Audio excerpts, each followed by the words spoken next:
The door was normal. That was the problem. It was just a plain wooden door at the end of a long, empty hallway. No strange carvings, no unusual color, just wood grain and a simple brass handle. It shouldn't have been interesting. But it was closed and I needed to get through it. Before we get into what happened next, if you enjoy slow, uncomfortable horror stories, the kind that creep under your skin and stay there, subscribe now. Because this story isn't about a monster or a ghost. It's about learning that attention can be a form of control. A leash you don't even realize you're holding until it's pulled tight. It's about a door that teaches you a lesson you never wanted to learn, and once you learn it, you can't unlearn it. So if you're ready for that kind of discomfort, you're in the right place. Stick around, it gets worse. I walked up to it, the sound of my own footsteps seeming too loud in the silent hall. My hand closed around the cool metal of the handle. I pulled. Nothing. The latch didn't even click. It was solid, unmoving, so I pushed. I put my shoulder into it, expecting some resistance, maybe the scrape of old wood against the frame. Again, nothing. It was locked. But it didn't feel jammed or broken. It felt deliberate, like a choice had been made. There was a finality to it, a quiet confidence in its own stillness. It wasn't stuck. It was secured. This wasn't a mechanical failure. This was a statement. The door was telling me in its own silent way that I wasn't welcome. The thought was so absurd it was almost funny, but the feeling in my gut wasn't amusement. It was the first cold prickle of dread.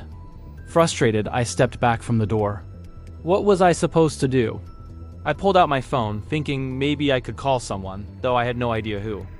My reception was non-existent, of course. Figures. I sighed, staring down at the useless screen, scrolling through old messages out of sheer habit. And that's when I heard it. A faint, almost imperceptible sound. The softest click, followed by the whisper of wood moving against air. The door had opened. It swung inward, slowly, silently, revealing only darkness behind it. My head snapped up. I looked from my phone to the open doorway, but as soon as my eyes landed on it, it was closed again. Not slammed shut, just closed, as if it had never been open at all. My heart started hammering against my ribs. Did I imagine it? The silence of the hallway offered no answers. A theory began to form in my mind, a crazy, impossible idea. I had to test it. I stood perfectly still, a few feet away, and just stared at the door. I focused all my attention on it, tracing the lines of the wood grain with my eyes, watching the brass handle for any sign of movement. I watched it for a full minute. Then 2. Then 5. Nothing happened. It remained stubbornly, perfectly closed. The very picture of an inanimate object. Then I tried the other half of my theory. I deliberately turned my head away, fixing my gaze on a spot on the opposite wall. I counted to 10 in my head, my ears straining for any sound. On the count of 7, I heard it again. That soft click. That whisper of movement. I spun around faster this time. And again, the moment my gaze fell upon the door, it was shut. Solid, immovable. It was real. It happened every single time. Look away, it opens. Look at it, it closes. It took me a while to fully process what this meant. This door, this simple object, wasn't operating on the laws of physics as I knew them. It didn't react to force. I could push and pull on it all day, and it would do nothing. It reacted to something far more subtle. It reacted to my attention. My awareness of it was the lock. Watching it kept it closed, held it in place. Ignoring it, even for a moment, was the key. My looking away granted it permission to move. It was a lock that only worked when you were looking at it. Think about that. How do you open a door that closes the instant you try to see it open? It felt like a riddle, a paradox made of wood and brass. The rules were simple, but the implications were deeply unsettling. The power wasn't in my hands, it was in my eyes. So I decided to wait it out. I stood there, my feet planted on the floor, and I stared.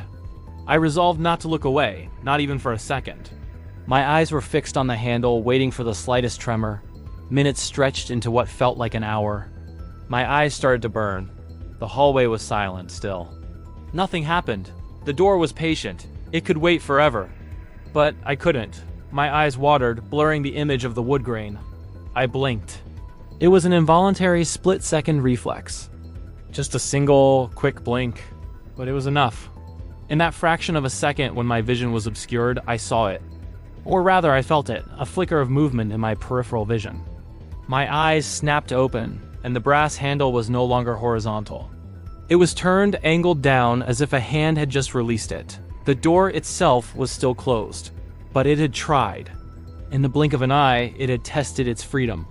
That's when I understood the true horror of the situation. I could never actually see it open. I could only ever notice that it had asterisk opened. I was trapped in a loop of cause and effect where I was permanently excluded from witnessing the cause. I could see the result, the open door, the turned handle, but the action itself, the moment of transition, was always hidden from me. It happened in the spaces between my perception. In the corner of my eye, in the moment I turned my head, in the instant I blinked. This meant I was never in control. I could force it to stay closed by staring, but I couldn't force it to open while I watched. I was always one step behind, reacting to what it had already done. The door wasn't just an obstacle. It was the game master, and I was playing by its rules without ever having agreed to them. And I still wanted to know. The curiosity was a physical ache. What was behind it? What was the purpose of this strange, attention-seeking mechanism? The desire to see was overwhelming. But knowing required looking through the doorway, and looking through the doorway required it to be open. But for it to be open, I couldn't be looking at it. It was a perfect trap, a catch-22 made of logic and fear. The door controlled the terms of engagement completely. It would only reveal its secret if I surrendered my primary sense for verifying that secret.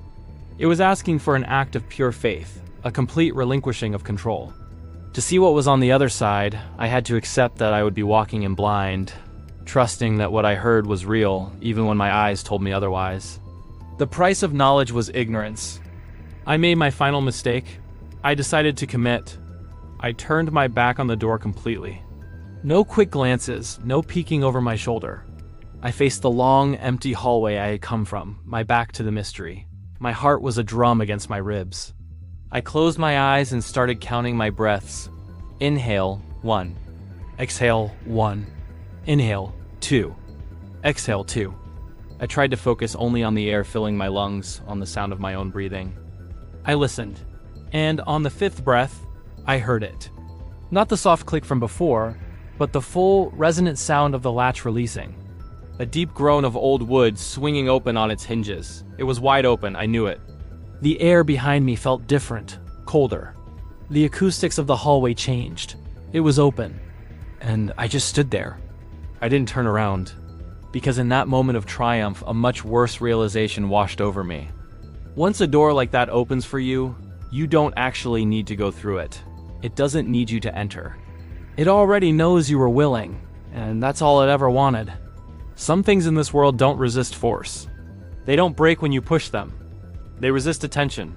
They feed on your curiosity and use your own perception against you. The real lock isn't the one on the door.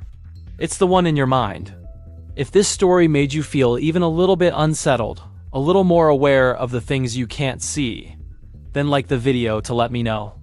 And for more stories that explore the quiet corners of fear, the ones that wait for you to look away, make sure you subscribe to When Lights Out. Thanks for listening.